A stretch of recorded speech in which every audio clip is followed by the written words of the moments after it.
안녕하세요. 제 풀에 지쳐 이혼을 하게 된 사연 하나 들려드리고자 글을 쓰게 되었습니다. 저는 불과 3개월 전에 이혼을 하게 되었고, 아직 아이는 없는 30대 여성입니다.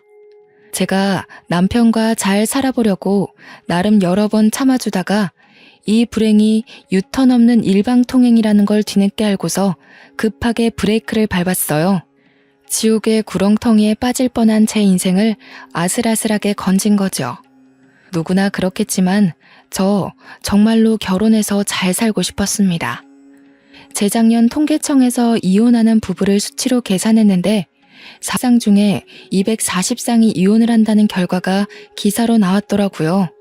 결혼해서 잘 사는 것이 어려운 일이라는 걸 알지만 노력해서 제 결혼만큼은 실패하고 싶지 않았습니다. 그런데 결국 이 꼴이 나버렸네요.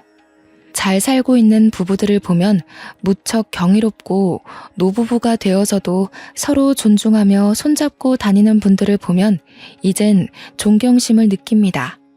사연을 쓰기 위해서 다른 사연자들의 글을 읽어봤는데 이혼 부부가 굉장히 많더라고요. 다른 곳보다 유독 이 커뮤니티에 이혼 사연이 많은 것 같아서 저도 대한민국 이혼녀로서 제 경험 좀 시원하게 얘기해보고자 합니다.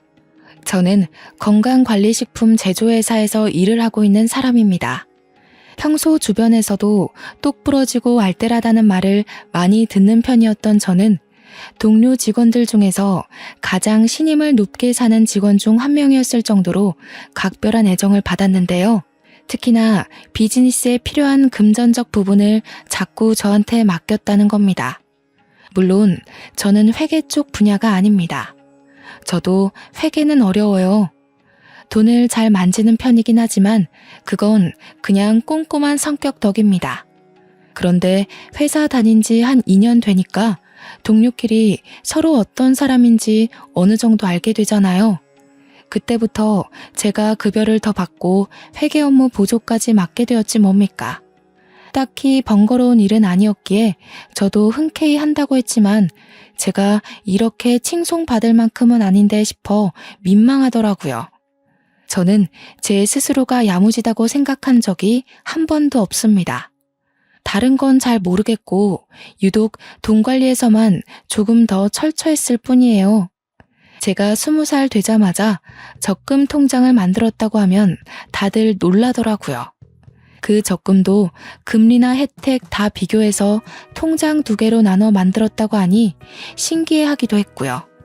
당시에는 다들 이렇게 돈 관리를 하는 줄 알았습니다. 그래서 오히려 놀라는 사람들을 보고 제가 더 놀랐었네요. 저는 부모님 도움이 아닌 온전히 저의 자의로 적금을 알아보고 비교하며 만들었고 알바까지 하면서 목표 돈을 모았기에 이미 만기 적금은 벌써 2개 있습니다. 3개째 통장 또한 곧 만기를 앞두고 있어요. 저는 그리 어렵게 돈을 모았다고 생각하지 않아요. 제가 어디 돈을 낭비하고 사치 부리는 사람도 아니었고 아르바이트로 버는 족족 적금으로 때려 넣었다 보니까 어느새 억대 자산이 생겨 있었던 거예요. 당연히 주식 같은 모험은 절대 안 하고 안전하게 저축만 하는 타입이라 티끌 모아 태산을 만든 장본인이라고 말씀을 드릴 수 있겠네요. 제가 돈을 더 잘 모을 수 있었던 이유에는 연애를 안 했기 때문도 있을 겁니다. 연애를 하다 보면 어쩔 수 없이 혼자일 때보다 지출이 많을 수밖에 없지 않습니까? 당시 저는 돈 모으는 재미에 푹 빠져 있었기 때문에 남자를 사귀는 것 자체가 목표에 방해가 된다고 생각했던 사람이에요. 결혼 전까지는 계속 과하게 적금을 넣으며 생활했지만 30대가 되고 나서부턴 20대 때와는 좀 다르게 효율적으로 관리하면서 돈을 사용하기도 했습니다. 비교적 젊은 나이에 수억을 가지는 것이 보통 일 아니라는 건 직장인 되고 나서부터였는데요.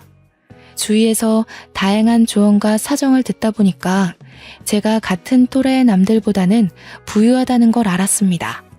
이걸 마냥 가지고 있으려고 모은 건 아니라서 그때부터 집을 하나 사볼까 부모님께 차 선물을 하나 해드릴까 고민을 하기 시작했습니다. 어떤 결정을 내리더라도 돈이 부족한 것이 아니었기 때문에 걱정이라든지 아깝다든지 하는 생각은 없었어요. 남들은 한참이나 멀게 바라보는 그 목표를 저는 언제든지 바로 읽어낼 수 있는 여건이 있던지라 그 짜릿한 느낌이 또 다르게 흥미롭더라고요. 그때까지만 해도 남자에 대한 관심은 계속 없었습니다. 돈을 왕창 모으고 그걸로 나만의 자산을 만들어내는 과정을 통해 색다른 즐거움을 알아버렸기 때문이었죠. 그런데 제게 직장 동료가 괜찮은 지인이 있다고 해서 소개를 해준다고 하는 거 아니겠어요? 저는 혼자서도 충분히 재미있는 인생을 살고 있었기 때문에 굳이 연애를 통해 제 인생에 낯선 사람을 끼워넣고 싶지 않았습니다. 정중하게 거절을 했더니 동료 직원이 저더러 그런 말을 하더군요. 지금이야 젊으니까 부모님이 내 자식 하면서 끼고 돌지. 나중에 부모님 나이 드시고 선옥 씨 시집갈 나이 되면 결혼 안 하고 있는 게 불효가 돼. 부모님도 슬슬 선옥 씨 앞날 때문에 걱정하고 계실걸? 형제도 없다면서. 자식이 혼자 남겨지게 생겼는데 어느 부모님이 마음 편하겠어. 부모님의 생각을 들어본 건 아니지만 동료 직원의 말이 꽤 일리가 있더라고요. 그때부터 생각이 많아졌던 걸로 압니다. 부모님께서 내색은 안 했지만 동료 말대로 정말 제 앞날을 걱정하고 있다면 그거야말로 사춘기 소녀 때와 같은 맥락으로 속썩이는 것이 아닐까 싶었어요. 그래서 며칠을 고심한 끝에 저는 소개를 받아봤습니다. 어쩌면 첫 남자였지만 결혼으로 이어져도 나쁘지 않았던 게 만약 결혼을 한다면 오히려 제가 남자 쪽보다 더한 자금을 가지고 갈 수 있겠다 싶어서였죠. 꿀리고 시작하는 결혼은 싫었거든요. 당시 저는 결혼 배우자로 어떤 남성 타입이 좋은지 전혀 보는 눈이 없었습니다.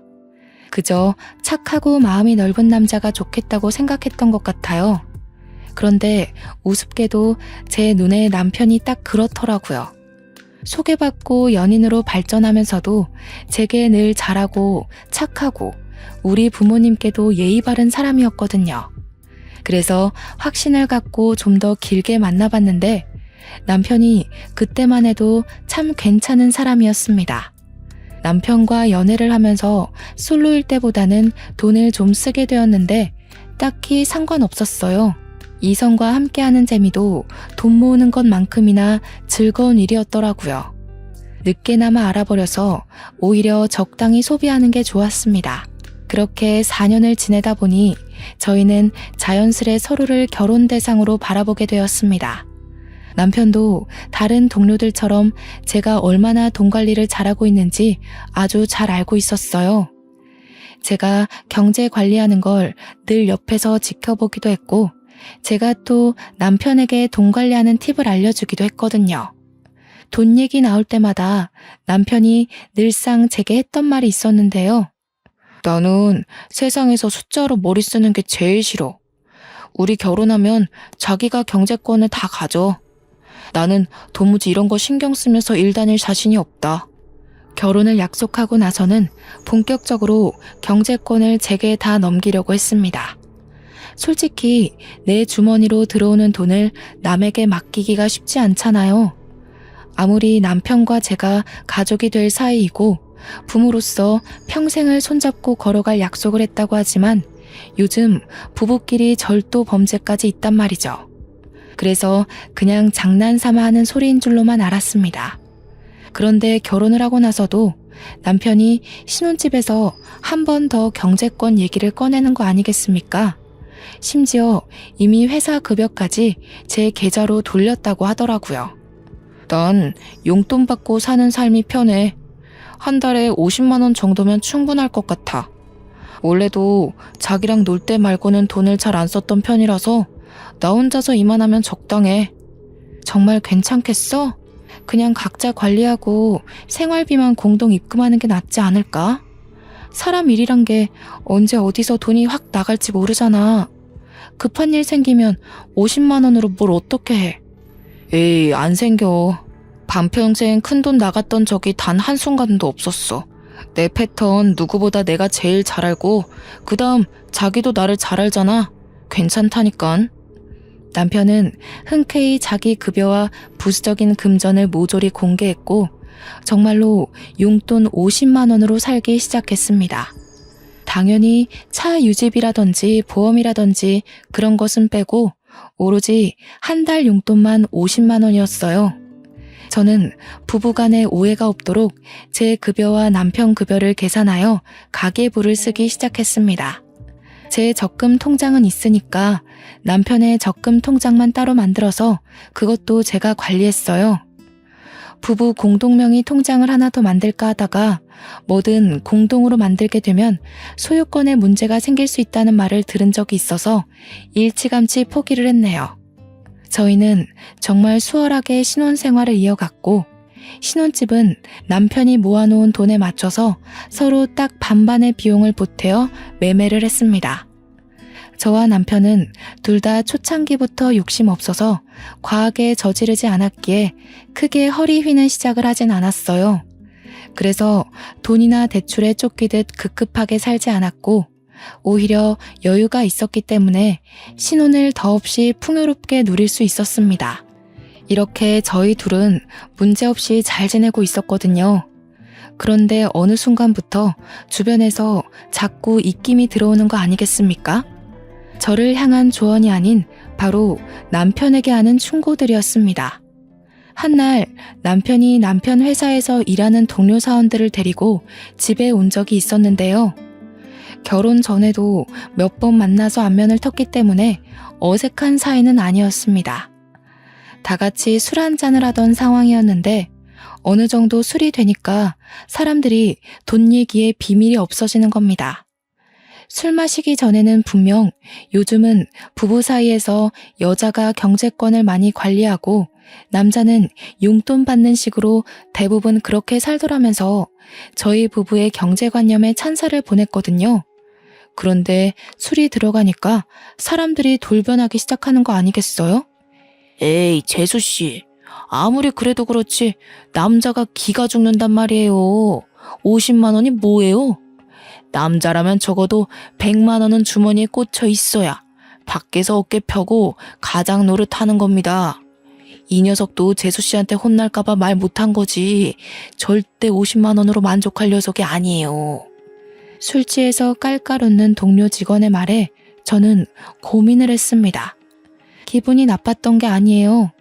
제가 남자에 대해 잘 모르니까 정말 남자의 경우 용돈이 적으면 기가 죽을 수도 있겠구나 싶더라고요. 남편이 정말 저한테 밉보일까봐 용돈 50으로 한 달 살이 충분하다고 거짓말을 한 거라면 제가 더 미안해지는 상황이었습니다. 그동안 말도 못하고 밖에서 적은 돈으로 쩔쩔맸을 거 아닙니까? 괜히 남편 눈치가 보여서 쳐다봤는데 정작 남편은 동료 직원들에게 고개를 내저으며 반대 의견을 피력했습니다. 니들이 뭘 한다고 난리야. 나 돈 그렇게 많이 안 써. 우리 와이프가 해주는 대로 맡기고 용돈 받는 게 훨씬 편하다고. 녀석 아직 신혼이라고 재수씨 편 들어주는 거 봐라. 그 마음 1년밖에 못 간다의 한 표. 부부 생활 익숙해지면 제일 먼저 걸리는 게 바로 돈이거든요. 내가 돈 관리했으면 신혼 1년도 못 보내고 파산났어. 와이프가 똑부러지게 맡아주니까 생활 요건이 너무 여유롭잖아. 니들이야말로 이러니까 매일 와이프한테 한 소리 듣는 거야. 돈 좀 작작 써라. 너 그러다가 재수씨한테 뒤통수 맞으면 어쩌려고. 혹시 알아? 재수씨가 초반에 신뢰를 엄청 줘놓고서 몰래 1, 2만 원씩 빼가고 있을지. 동료 직원들은 마치 제가 남편의 돈을 몰수해서 몰래 빼돌리고 있는 사람처럼 나쁘게 표현했습니다. 그것도 농담이라고 계속 깔깔대는데 듣다 보니 은근히 기분이 상하더라고요. 그럼에도 남편 체면 생각해서 감정 상한 거 끝까지 감추고 그들과 잘 어울려 놀았습니다. 그리고 그들이 귀가하자마자 저는 궁금했던 질문들을 서둘러 물어봤어요. 여보, 용돈 작아? 많이 부족한 거면 더 줄게. 우리가 어려운 형편도 아닌데 모자라서 불편하면 안 되지. 100만 원으로 맞춰주면 될까? 아니, 전혀 안 부족한데? 아, 아까 그 동료들 때문에 그러는구나. 신경 쓰지 마. 쟤네들도 와이프가 경제권을 갖고 있는데 얼마 전에 와이프들이 돈 빼돌리는 걸 적발했다더라고. 그것 때문에 나더러 조심하라고 하는 소리야. 근데 나는 조심할 게 뭐 있어. 당신이 월말마다 알아서 보여주는데. 난 당신 믿어. 남편은 경제권을 저한테 맡긴 것에 대해서 다행히 자존심을 상해하지 않았습니다. 혹시라도 남편이 불편해한다면 경제권을 다시 각자 관리하는 걸로 바꿀 생각이었는데 남편이 한사코 거절을 하는 바람에 그러진 못했어요. 저 또한 한편으론 안심이 되었습니다. 혹시라도 남편이 사실은 동료들 말처럼 힘들었다고 한다면 왠지 좀 속상할 것 같았거든요. 저한테 말도 안 하고 남들에게 제 흉을 봤다는 것일 테니까요. 언제나 그렇듯 저도 괜찮고 남편도 괜찮다는데 왜 이렇게 돈 얘기만 나오면 다들 제 남편을 못 잡아먹어서 안달인 걸까요? 남편 동료들로 모자라 저는 시모한테도 경제권 때문에 잔소리를 들어야 했습니다. 그래서 세학이 너가 돈을 관리한다고? 아무리 관리를 잘한다고 하더라도 그게 어디 완전하게 투명할 수가 있나? 요즘 세상이 많이 달라졌다지만 누가 돈을 여자가 관리한대? 그래도 큰 돈 만지는 건 아직까진 남자가 해야지. 너희들 좀 이상하게 살림을 한다. 시댁에서는 돈 관리를 시부가 하고 있었습니다. 그건 수익을 벌어오는 사람이 시부밖에 없으니까 그렇구나 하고 이해할 수 있는 거죠. 그런데 시모가 자꾸 저더러 다음 달부터 남편한테 경제권을 넘기라는 거 아니겠습니까? 그것도 돈 관리 철저한 시부 앞에선 제게 잔소리 못하면서 시부가 자리만 비우면 저를 불러 몰래 면박을 주었어요. 어머님, 저희 정말 투명하게 공개해요. 제가 정리한 가계부 남편이 늘 챙겨보고 있고요. 걱정 마세요. 반개월을 살았는데 아직 살림엔 지장이 없는걸요. 가계부야. 일부러 틀리게 쓸 수도 있는 거니까 모르는 일이지. 깐이라는 남자가 50만 원으로 뭘 하겠니? 그렇잖아도 용돈은 올리려고요. 남편은 50이 괜찮다고 하는데 아무래도 주위 시선이 안 좋네요. 용돈 다 못 쓴다고 하더라도 그냥 가지고 있는 게 좋겠어. 사람들 말대로 무슨 일이 있을지 모르는 거니까. 아이고 답답하게도 한다. 그렇게 쥐꼬리만큼 찔끔찔끔 올렸다 내렸다 하지 말고 그냥 내 아들한테 넘기라니까. 우리 아들도 워낙 세심하고 꼼꼼해서 그런 거 잘해. 그날따라 시모가 너무 강력하게 주장하는 바람에 제가 이대로 계속 받아쳤다간 말씨름만 하게 될 것 같더라고요. 할 수 없이 한 발 물러난 저는 남편한테 시모 말대로 한번 도맡아 해보라고 했습니다. 그랬더니 시모의 표정이 순식간에 밝아지더군요. 남편한테 경제권이 넘어가는 걸로 이미 확정을 짓고서 이런저런 조언까지 하기 시작했습니다. 자기 아들이라고 어떻게든 치켜 세워주려고 하는 건 알겠는데 시모의 그런 속보이는 모습이 좀 보기 거북하더라고요. 그러나 그렇게 신이 났던 시모의 기분이 단 1분도 지나지 않아 다시 심오해졌는데요. 남편이 또 한 번 경제권 받는 걸 거절해버렸기 때문이었습니다. 싫어, 귀찮아. 다들 왜 자꾸 했던 말 계속하게 하는지 모르겠네.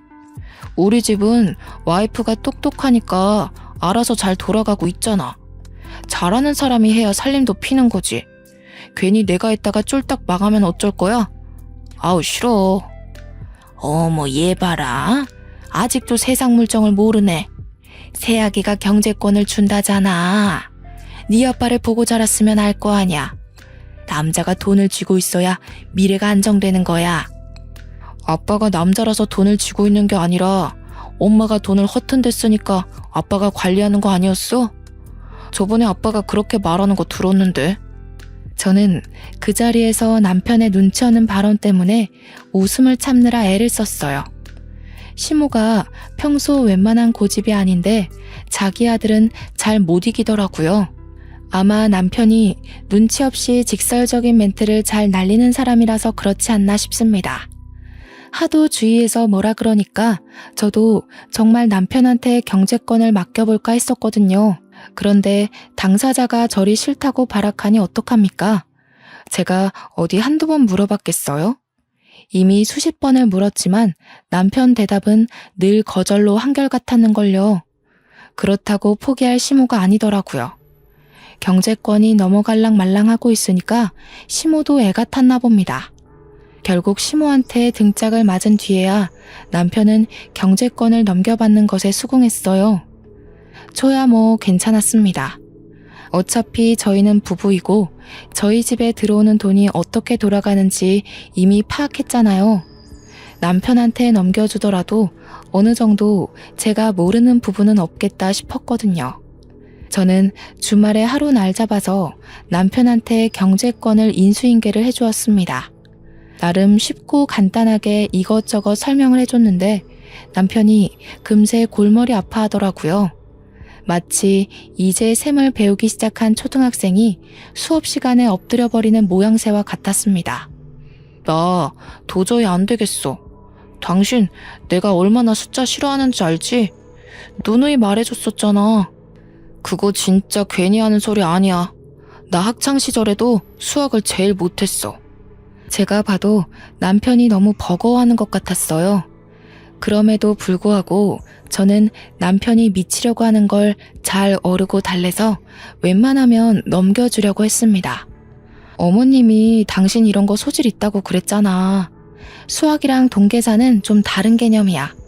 성급하게 생각하지 말고 차차 이해해보자. 내가 다시 설명해줄게.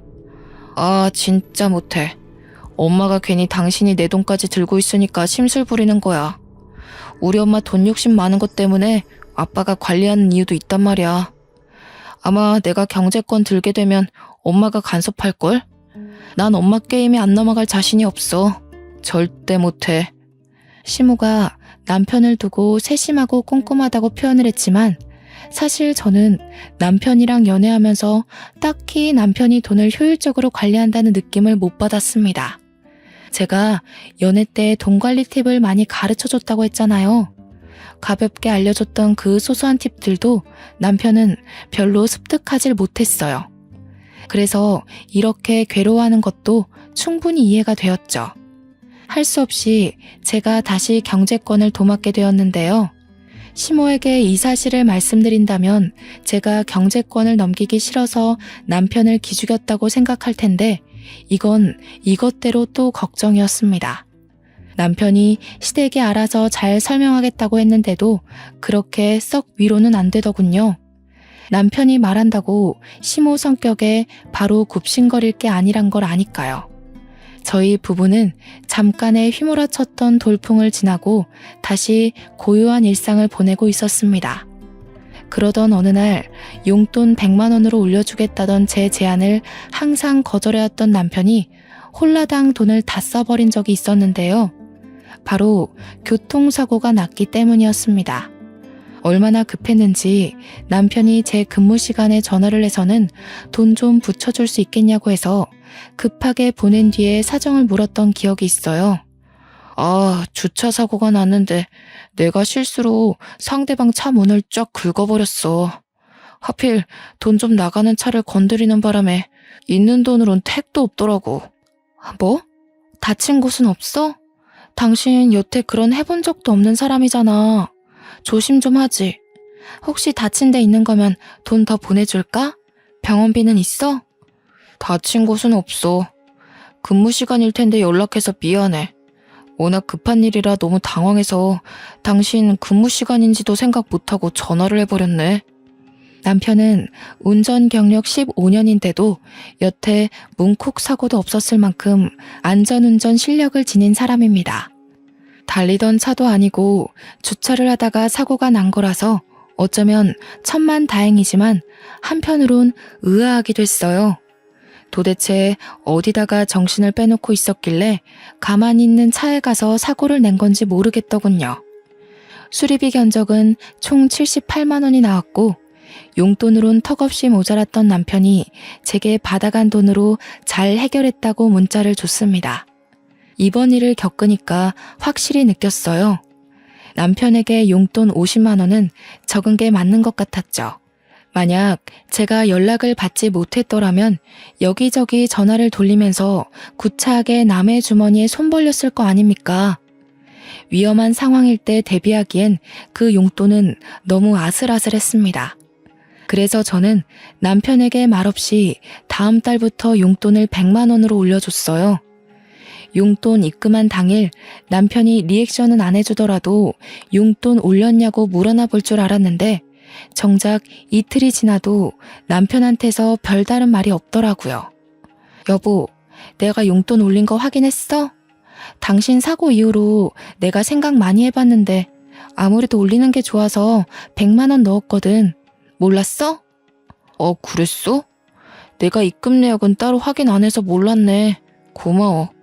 신경 안 써줘도 된다고 했는데 내가 말이랑 행동이랑 너무 달랐지? 민망하네.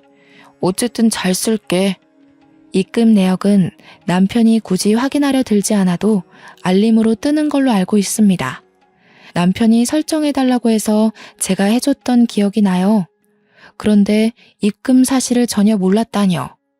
남편의 말에 여럿 의문이 들었지만 일이 바빠서 정신이 없었겠거니 그렇게만 생각하고만 넘겼습니다. 그리고 그때부터 남편은 옛날과 좀 다르게 소비 습관이 점차 변해갔어요. 100만 원은 너무 많다면서 길고 날던 남편이 100만 원도 모자라서 종종 돈 좀 보내줄 수 있냐고 연락하는 횟수가 많아졌다는 겁니다. 매번 돈을 더 붙여달라는 이유도 참 많고 다양했어요. 한날은 회식을 쏘게 되었다. 또 어떤 날엔 회사에서 단체 기부를 하게 되었다. 그리고 다음 날엔 친구가 어려워서 돈을 조금 보태줘야 했다 등등. 어쩔 땐 우리 한 달 살림에 차질이 생길 정도로 거액을 빌려간 적도 있었습니다. 제가 여러 번 물으면 늘 새로운 변명으로 답이 돌아왔어요. 생각해보면 차 사고 났을 때 제가 돈을 붙여준 이후로 남편이 점차 변한 것 같았습니다. 그 전까지만 해도 돈 쓰는 게 귀찮아서 외식도 굳이 안 하려던 사람이었는데 한 번 돈 입금되니까 혹시 돈 맛을 알아버렸나 싶더라고요. 얼마 후에 또 돈 좀 달라고 연락 왔길래 한날은 제가 없다고 얘기를 해봤거든요. 그랬더니 남편이 약간 언성을 올리는 거 아니겠습니까? 목소리에 짜증과 억눌린 화가 잔뜩 묻어 있었습니다. 내 돈까지 당신이 들고 있으면서 없긴 뭘 없어. 나 지금 급해. 얼른 120만 원만 보내봐. 얼마 전에 나 상여금 탄 거 있잖아. 그거랑 합쳐서 주면 되겠네. 여보, 당신 벌써 이번 달에 용돈만 2번을 받아갔어. 근데 뭘 또 달라는 거야? 지난번 용돈도 겨우 타이트하게 맞춰서 준 건데 이러면 당신 적금 못 넣는단 말이야. 적금? 적금이 있었지? 그런 걸 쓸데없이 왜 넣어? 난 됐으니까 내 거 해약할게. 적금은 나중에 여유 많을 때 차차 넣으면 될 것 같아. 아직 만기까지 반개월이 남았는데 아까운 이자 날리게 남편이 느닷없이 해약하겠다는 거 아니겠습니까? 남편의 철부지 같은 행동에 답답했던 저는 결국 안 된다고 목소리를 좀 높였습니다. 그러자 남편이 이젠 성질까지 버럭 내면서 돈에 미친 사람처럼 적금 통장을 달라고 강하게 얘기하더군요. 내가 네 돈에 손을 대냐? 내 돈으로 넣은 적금 내가 좀 쓰겠다는데 뭘 그렇게까지 빡빡하게 굴어. 오늘 집에 가면 통장 꺼내놔. 내일 내 것만 해약할 거니까. 비행 청소년도 아니고 돈 안 준다고 행패 부리는 남편의 모습에 솔직히 좀 당황했습니다. 그리고 뒤따라 붙은 감정은 그저 어처구니가 없다는 것 뿐이었죠. 돈은 따로 벌고 있던 실정이었지만 여태 부부이기에 다 같은 돈이라고 생각하며 관리를 해왔습니다. 그런데 남편 생각은 다르다는 걸 그날 알았어요. 어쩌면 맞는 말이죠. 자기 돈이니까 자기가 알아서 쓰는 게 맞는 거예요. 짜증이 났던 저는 남편 말대로 그 돈이 제 돈도 아니니까 그냥 내버려뒀습니다. 그러니 다음날 정오쯤에 정말로 해약을 해버렸더라고요. 옛날만 해도 돈에 관심 없던 사람이 어쩌다 갑자기 바람이 들었을까요?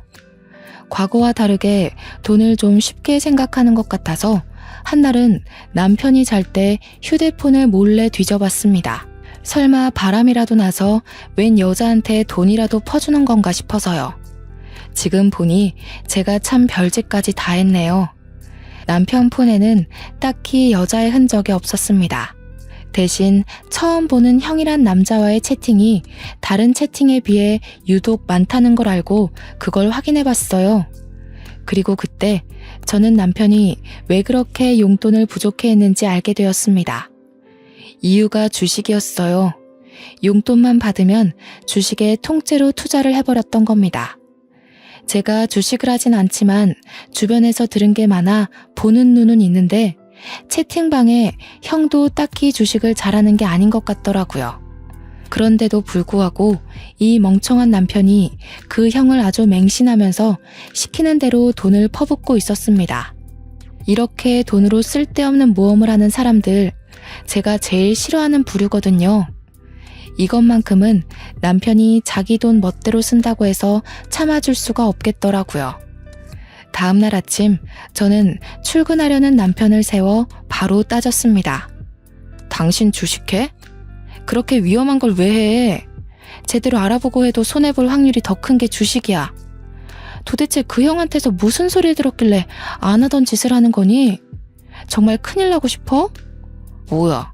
어떻게 알았어? 설마 내 휴대폰 뒤진 거야? 스토커도 아니고 왜 남의 물건에 몰래 손대? 아 진짜 어디까지 봤어? 처음부터 내용 다 본 거야? 지금 그게 문제야? 그래서 그 주식에 넣은 돈 다 어떻게 됐는데? 말아먹었지? 숫자라면 머리 아프다는 사람이 어쩌자고 그런데 손을 댔냐고. 전문 펀드 매니저도 매번 성공은 못해. 당신이 뭘 한다고 그걸 해? 나도 알아. 돈 잃고 싶어서 뛰어든 줄 알아? 당신이 몰라서 그렇지 주식은 장기전이야. 이 형님, 당신이 말하는 그런 전문가들이랑 같이 공부하고 있는 사람이라고. 딱 봐. 내가 잘 돼서 보란듯이 2배로 갖다 줄 테니까.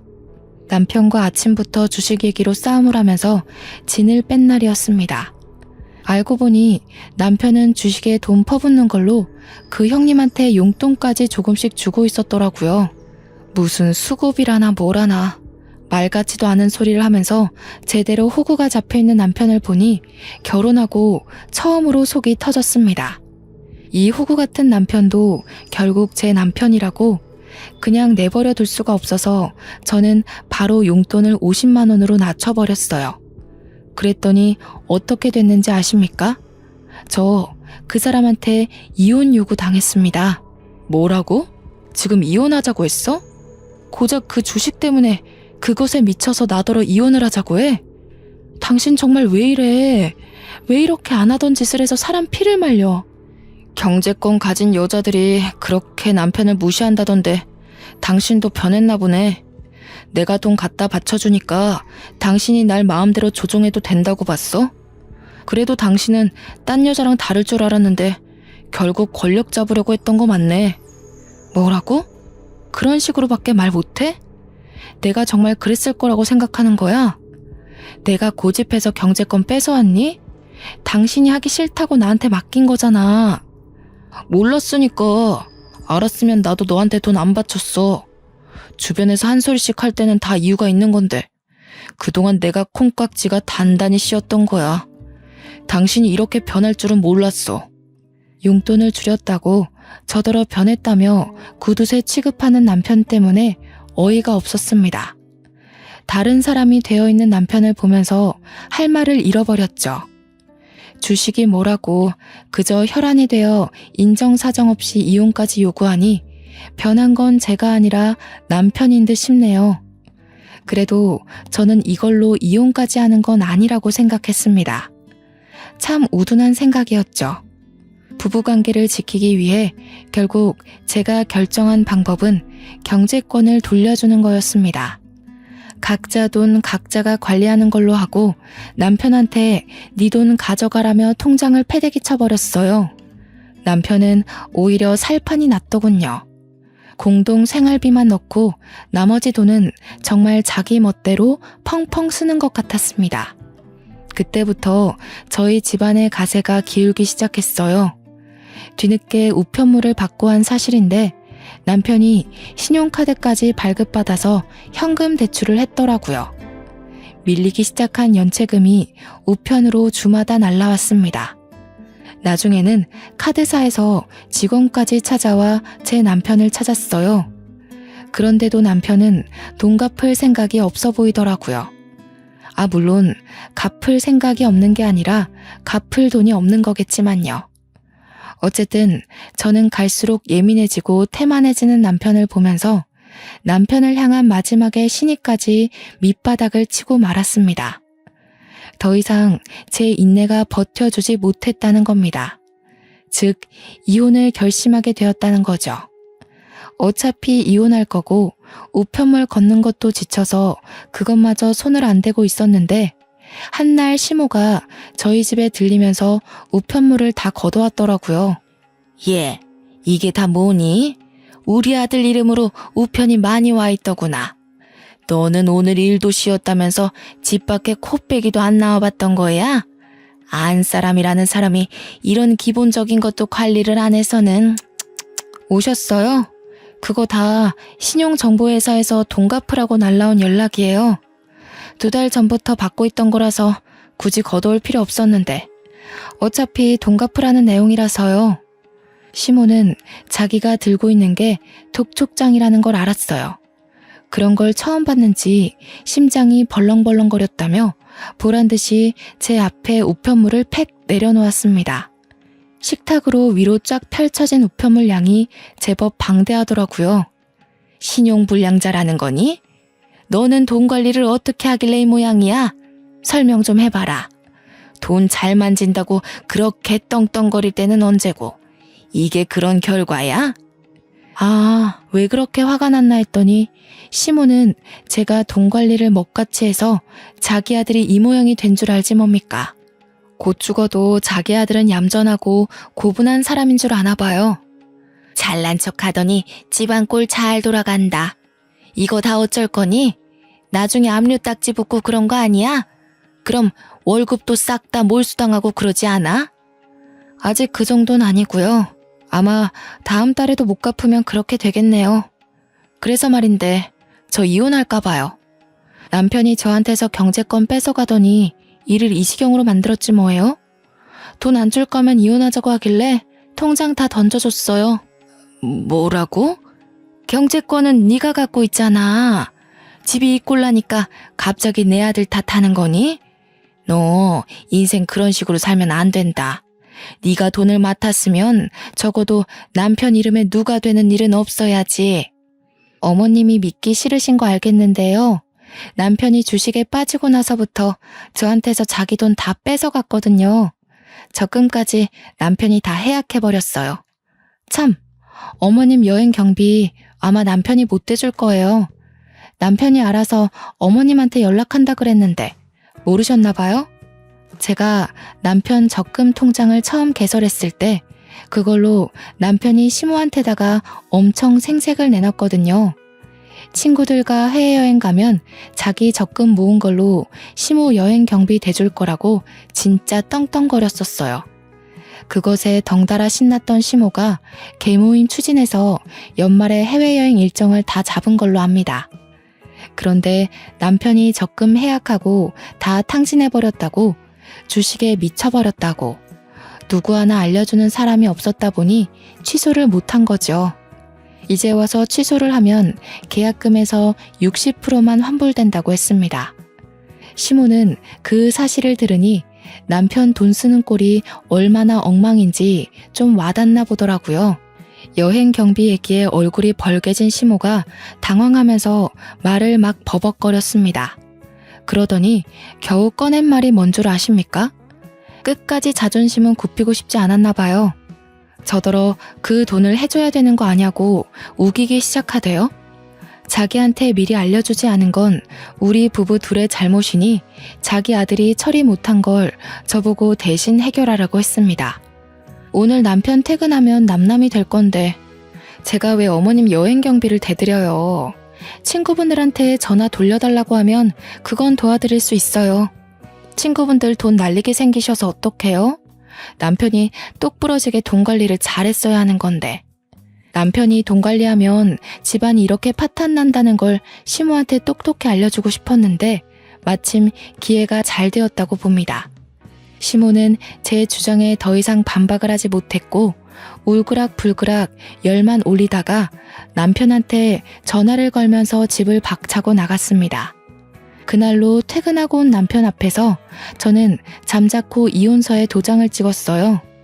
남편한테도 찍으라고 도장과 함께 건넸더니 갑자기 남편이 돌변하면서 제 앞에 무릎을 꿇는 겁니다.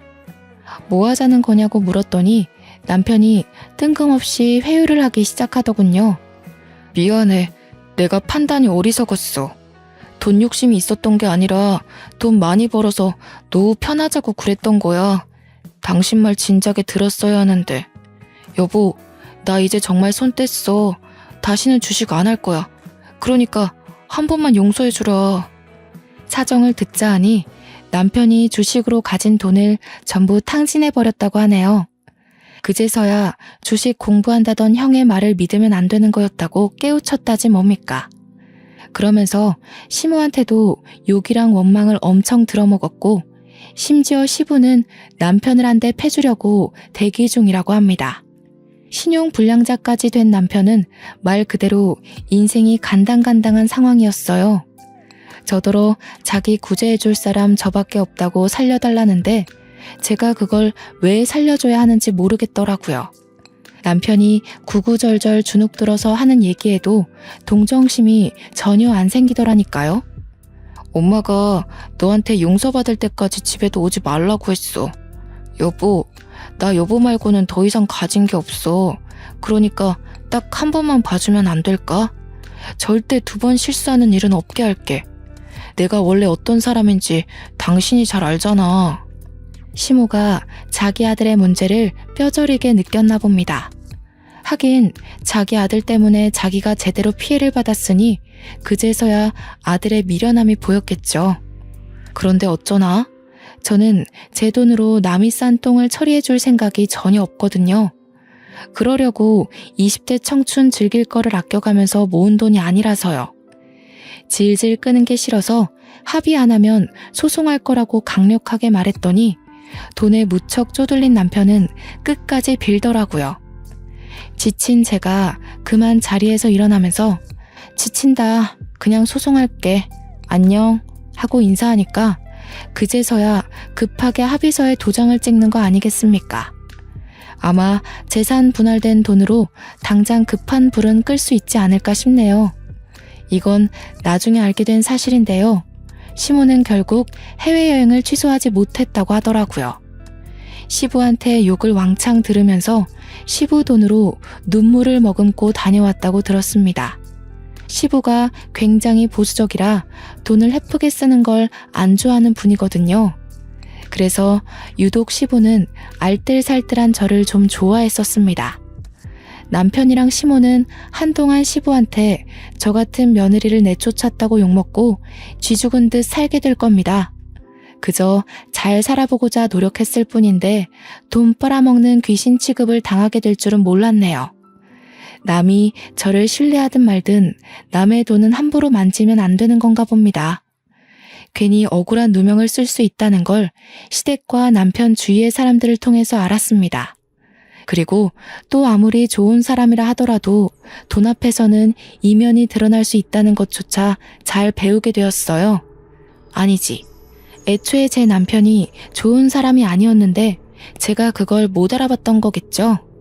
앞으로 또 이런 실수를 경험하지 않을 거란 확신은 없습니다. 다만 좀 더 지혜롭게 행동할 수 있을 것 같아요.